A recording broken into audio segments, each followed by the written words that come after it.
ইমানের এ কাফেলায় প্রভু রেখো আমায় চিরদিন। ঈমান চলে গেলে সবই হবে যে বিলীন।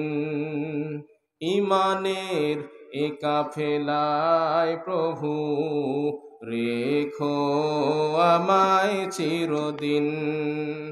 ঈমান চলে গেলে সবই হবে যে বিলীন। যতদিন থাকি দুনিয়ায়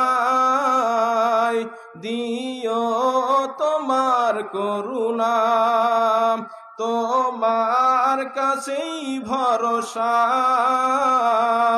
হব না কভু নিরাশা।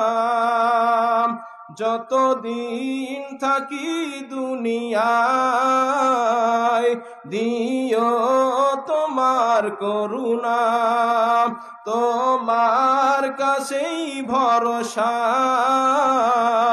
হব না কভু নিরাশা।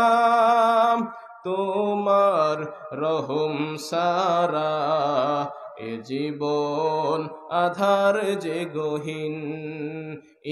কুল্লু উম্মতি ইয়াদখুলুনাল জান্নাহ ইল্লা মান আবা কিলা মান আবা ক্বালা মান আতানি দাখালাল জান্নাতা ওয়া মান আসানি ফাকাদ আবা আও কামা ক্বালা আলাইহিস সালাতু ওয়াস সালাম।